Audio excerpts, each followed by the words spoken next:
So hello my lovely audience. आज की इस वीडियो में मैं आपको ये दिखाऊंगा कि एक वेबसाइट को आप लोकल से सी पैनल में कैसे डाल सकते हैं, या फिर कह लो एक ऑलरेडी एक वेबसाइट है उसी को आप एक नई जगह माइग्रेट कर रहे हैं तो वो कैसे कर सकते हैं।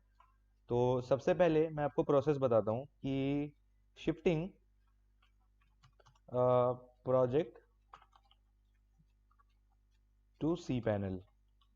तो सबसे पहले हमें क्या चाहिए, हमें चाहिए कि प्रोजेक्ट की फाइल्स हमें चाहिए होंगी। तो अगर एक डायनामिक एप्लीकेशन है तो उसकी कोड वाली फाइल होंगी और डेटाबेस होंगी।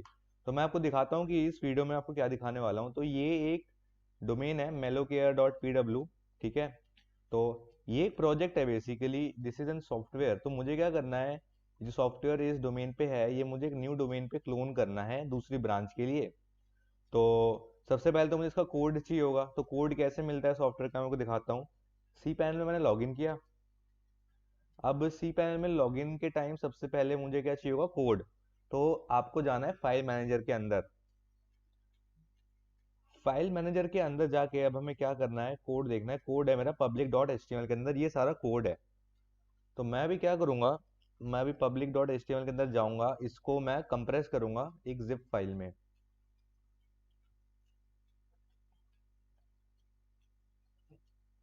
ये मैं इसी के अंदर से मूव वगैरह कर सकता हूँ, बट आपको अच्छे से समझाने के लिए मैं ये दिखाऊंगा कि अगर आपका प्रोजेक्ट लोकल पे है तो वहां से आप अपने प्रोजेक्ट को लाइव सी पैनल पे कैसे कर सकते हैं। डोमेन से लेके एसएसएल से लेके सारी चीजें मैं इस वीडियो में आपकी कवर और क्लियर कर दूंगा। तो ये आप देख लो, ये मेरी एक पब्लिक डॉट एच बन चुकी है जिप। इसको मैं डाउनलोड कर लेता हूँ तो मेरे पास कोड आ गया। अब मुझे ना डेटाबेस वाली फाइल्स चाहिए। तो डेटाबेस में सबसे पहले मैं जाऊंगा my P H P admin के अंदर। अगर आप लोकल पे कर रहे हैं तो आप पी एच पी एडमिन के अंदर जाएंगे। एंड वहाँ पे हमें डेटाबेस के अंदर जाके क्या करना है, अपनी जो फाइल है वो इसमें निकालनी है। आई मीन फाइल नहीं, ये देखो, जैसे ये मेरा डेटाबेस है, ठीक है। इस डेटाबेस के अंदर हमें ये सारी टेबलें हमें चाहिए होंगी। तो मैं क्या करूँगा, डेटा एक्सपोर्ट में जाऊँगा, डेटाबेस सेलेक्ट करके एक्सपोर्ट में जाऊँगा। एंड सीक्वल फॉर्मेट है, इसको मैं एक्सपोर्ट कर लूँगा। तो मेरे पे अब डेटाबेस भी आ गया है, अब ये भी आ गया है, ठीक है। अब शुरू करते हैं पूरा प्रोसेस। तो ये प्रोजेक्ट जो है ये मेरा बना हुआ है कोड इग्नाइटर के ऊपर। तो सबसे पहले आपने अगर होस्टिंग परचेज कर ली होगी तो सी पैनल आपको मिल गया होगा। तो सबसे पहला स्टेप क्या होता है, आपको एक डोमेन की डायरेक्टरी बनानी होती है। तो यहाँ पे मैं जाऊंगा सब डोमेन्स के अंदर। यहाँ पे मैं बना देता हूँ एक न्यू डोमेन। तो ये जो सॉफ्टवेयर है ये एक दूसरे ब्रांच के लिए यूज होना है, तो डोमेन सब डोमेन मुझे वैसे ही कुछ सोचना पड़ेगा। तो मैं क्या कर देता हूँ, ब्रांच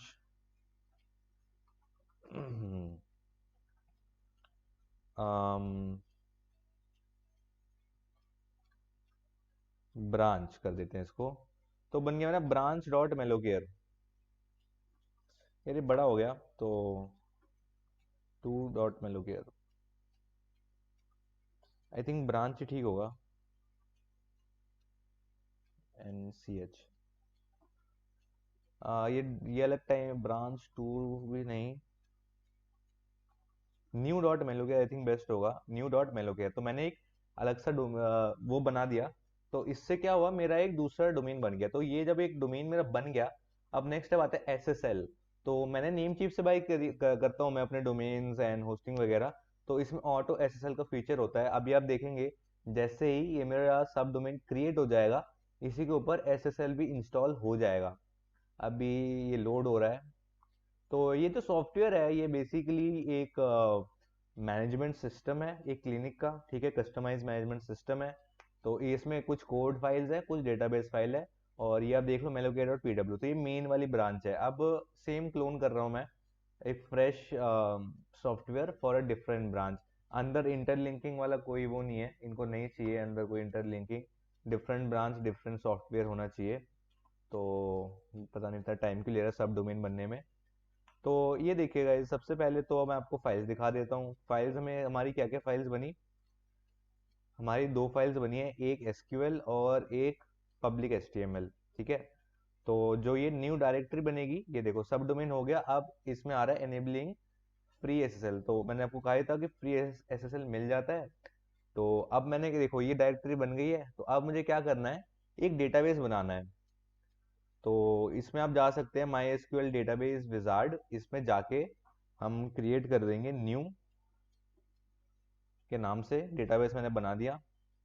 एंड यूज़र मुझे नहीं बनाना है, सिर्फ डेटाबेस बनाना था। तो ये देखो न्यू बन गया। अब क्या करना है मुझे, add user to database section में एडमिन सिलेक्टेड है और मेलोकेयर की जगह मैं न्यू कर दूंगा। तो जो पुराने वाले ब्रांच का यूजर है वो भी इसी वाले ब्रांच का यूजर मैंने इसमें बना दिया। अब मेरी डायरेक्टरी रेडी है और मेरा एक ब्लैंक डेटाबेस रेडी है। तो सबसे पहले हम क्या करेंगे, जो एसक्यूएल की फाइल्स है उसको हम, जो हमने बैकअप लिया था डेटाबेस का, वो हम चढ़ाएंगे हमारे इस प्रोजेक्ट में। तो सब आप फिर से जाना है माई PHP एडमिन में। कोड क्यों मैं लास्ट में करूंगा वो मैं आपको बताता हूँ, कोड में कुछ चेंजेस करने पड़ते हैं हमें, तो इसलिए। तो ये न्यू है, इसमें मैं गया। अब सबसे पहला जो ऊपर आपको स्टेप इंपोर्ट पे आपको जाना है।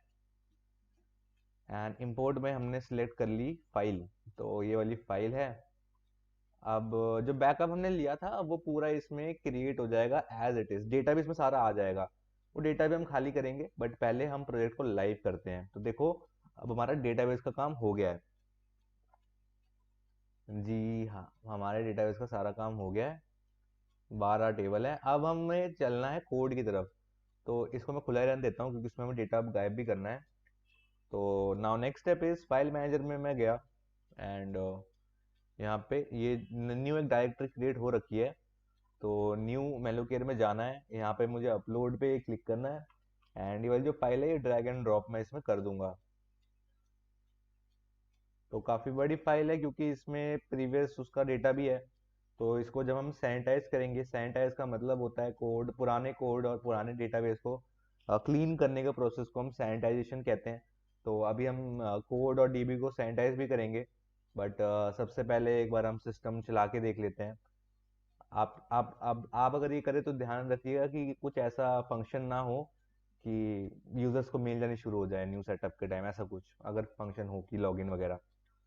तो कोड आ चुका है, कोड को मुझे अब एक्सट्रैक्ट करना है। तो कोड को मैंने कर लिया है एक्सट्रैक्ट। अब इसके अंदर जो सारी फाइल्स हैं इसको मुझे एक लेवल ऊपर लेके आना है।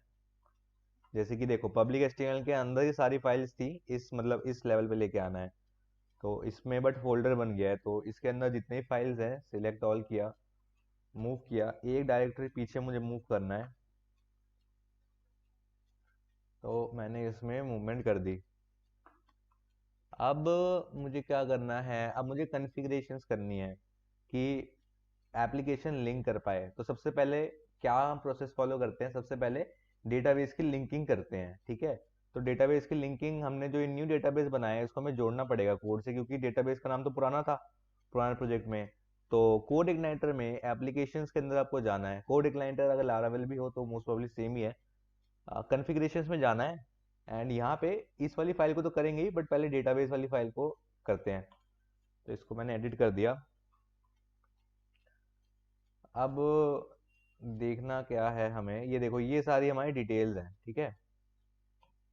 तो यहाँ पे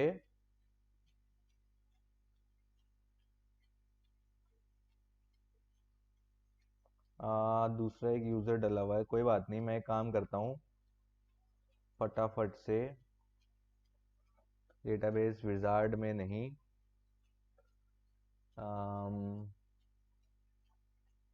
डेटाबेसेस में जाके एक और यूज़र ऐड कर देता हूँ ताकि जितने भी यूज़र हैं, ये वाला यूज़र मैंने न्यू में ढाल दिया। तो क्या है, मुझे ज़्यादा कुछ चेंजेस करने नहीं पड़ेंगे। मैंने अपडेट किया, हो गया। तो अब देखो कोड ये था, ये पासवर्ड यही है, यूज़र नेम भी यही है, बस इसका नाम हो गया है न्यू। तो डेटाबेस का नाम मैंने यहाँ पे न्यू कर दिया। तो ज़्यादा कुछ चेंजेस की मेरे को ज़रूरत पड़ी नहीं, ठीक है। इसको मैंने सेव कर दिया। अब इसको क्लोज। अब दूसरी जो फाइल है वो कन्फिग वाली होती है, तो कन्फिग वाली को एडिट करेंगे हम।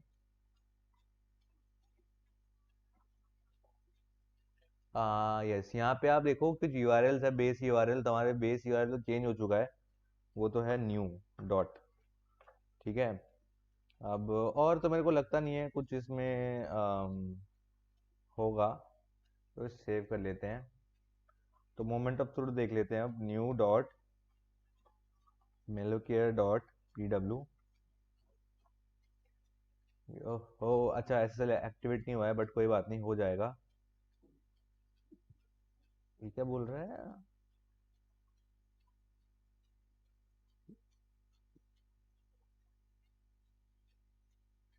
जाके देख लेते हैं इसके एसएल एक्टिवेट हुए कि नहीं।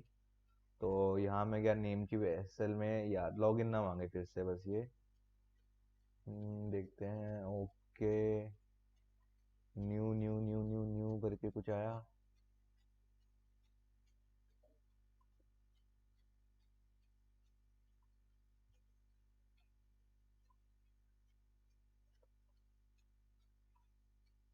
ये देखो। ओके, यार इसने क्या कह दिया, वी इंस्टॉल प्लीज चेक। अच्छा, तो इसने न्यू बनाया है, बट यार ये एरर तो नहीं आना चाहिए मेरे ख्याल से। कोई बात नहीं, एक काम करते हैं। हम खोल लेते हैं इंटरनेट एक्सप्लोरर, सॉरी एज। देखते हैं एज में खुलता है कि नहीं। New dot Melocare dot P W, खुल गया है। ओके, तो अभी आप देख सकते हैं कि यहाँ पे जो सी एस एस वगैरह है ना, वो काम नहीं कर रहे हैं। अब हमें ये एरर सॉल्व करना है। तो डिप्लॉयमेंट के टाइम ऐसे कुछ एरर आ सकते हैं, इनको देख के घबराना नहीं है। अभी जैसे मैं इसको रिलोड मारता हूँ सब, अच्छा मैं इसको ना लॉग इन करके देखता हूँ कि अंदर जाके क्या सी एस एस आ रहे हैं या फिर बाहर से ही टूट रहे हैं, या फिर डेटाबेस कनेक्टिविटी हुई है कि नहीं। डेटाबेस कनेक्टिविटी तो हुई है। यस, देखो मैं लॉग इन कर पा रहा हूँ। ओके, अंदर का सी एस एस सब कुछ सही है, डेटाबेस प्रॉपरली कनेक्टेड हो गए हैं। तो आई थिंक मैं कहीं ना कहीं पे कुछ कॉन्फ़िगरेशन में मिस आउट कर रहा हूँ। तो एक बार वो भी देख लेते हैं। यहाँ पे न्यू दिया हुआ है, मेरे ख्याल से डब्ल्यू डब्ल्यू की वजह से हो रहा है, बट नहीं। If not equal to localhost, ठीक है, कोई बात नहीं, बाकी फाइल देख लेते हैं एक बार। ऑटो लोड में तो नहीं होता डेटाबेस में। इसकी या तो कोई env फाइल हो अगर, नहीं env फाइल भी नहीं है। htxs अगर मैं देखूं, ओके, इसमें कुछ नहीं है।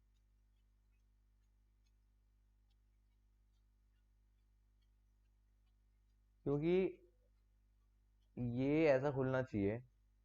अब हमारा खुल रहा है ऐसा, अगर मैं इसको लॉग आउट करूँ तो क्या सी एस एस वापस आएगा?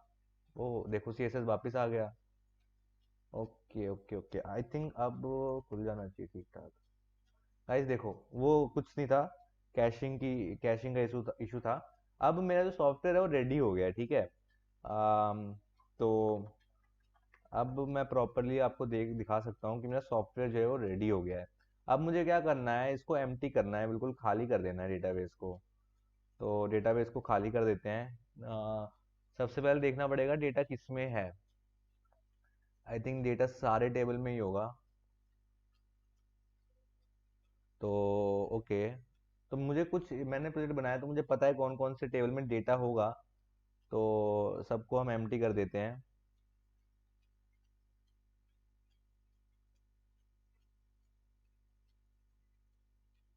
हो जाएगा ना एम्प्टी, देख लेता हूँ ऐसे। हाँ, हो जाएगा।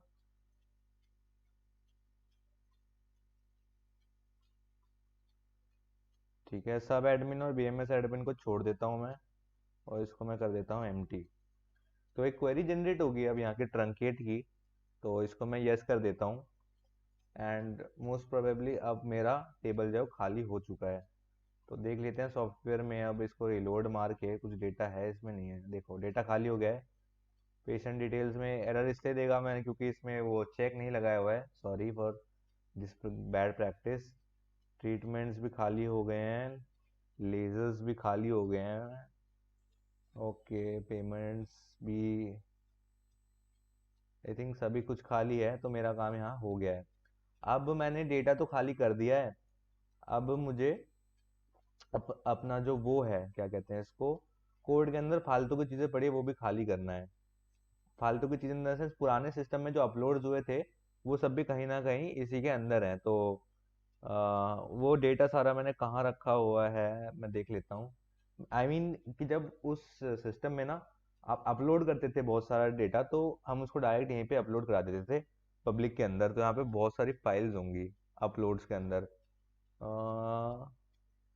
यस, इतनी सारी जो फाइल्स हैं ये मुझे नहीं चाहिए। तो मैं क्या करूँगा, इसको सिलेक्ट ऑल, डिलीट।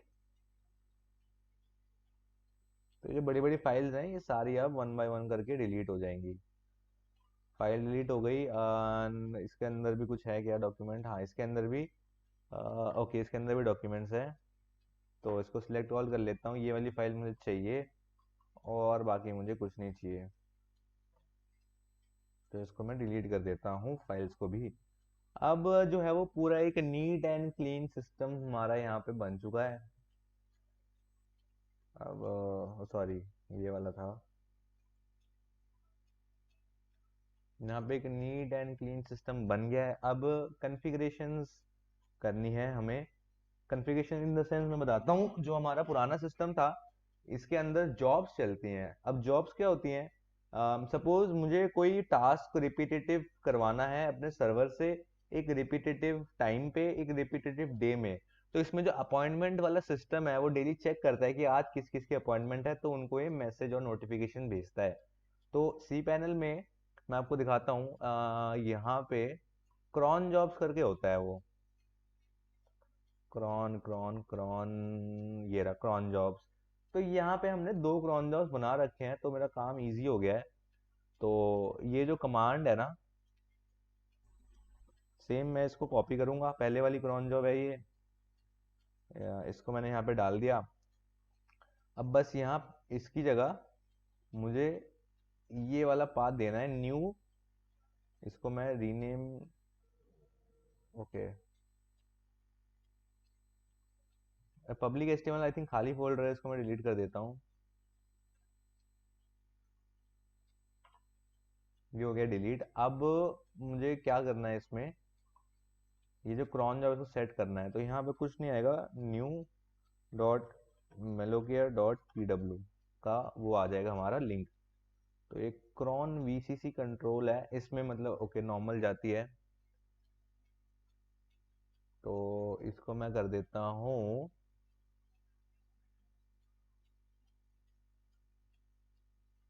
यार ये कौन सा है, 0 मिनट 0 आवर। ओके, डेली एक पर्टिकुलर टाइम पे चलने वाली क्रॉन है ये।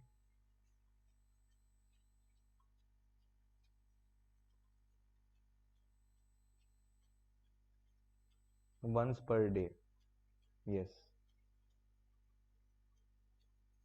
हाँ, तो ये वाली क्रॉन जॉब भी आ गई है।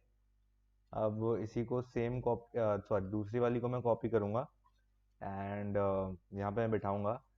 इसको ही मैं वंस पर डे कर देता हूँ एंड यहाँ पे new dot Melocare dot P. तो ये होता क्या है बेसिकली, ये जो क्रॉन लेजर आपको दिख रही है ये एक पीएचपी की फाइल है जिसके अंदर मैंने कोड लिखा हुआ है कि अगर वो मैच कर रही है अपने साथ, मतलब अपॉइंटमेंट डेट और यूजर की अपॉइंटमेंट डेट मैच कर रही है, आज की डेट और यूजर की अपॉइंटमेंट मैच कर रही है, तो स्क्रिप्ट के अंदर एक कोड है कि वो ईमेल शूट करता है। तो वो मैं चाहता हूँ कि ये जो कोड है ना डेली बेसिस पे चले, डेली चेक करेगी कौन कौन सी यूजर्स का मैच हो रहा है, उनको मेल भेजे। तो ये इसका काम है। तो अब ये दो तो बने रखे थे, अब ये दो और बन गए। ओहो, गलत बन गया,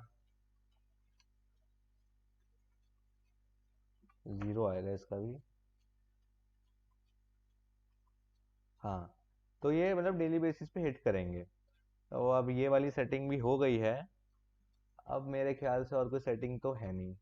इसमें सब एडमिन देख लेता हूँ कौन कौन से बने हैं। नहीं बने, मेन एडमिन, ये ठीक है गाइस। तो अब हमारा जो प्रॉपर माइग्रेशन है, देखो आप कितना टाइम लगा, आधा कुछ ज़्यादा कुछ टाइम लगा नहीं।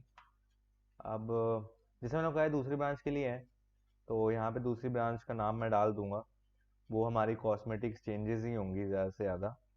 ठीक है, तो आज की वीडियो में इतना ही। तो हमने अभी तक क्या कवर किया, मैं आपको प्रॉपर ओवरव्यू दे देता हूँ फटाफट से। हमने एक वेबसाइट को लाइव किया लोकल से सी पैनल में।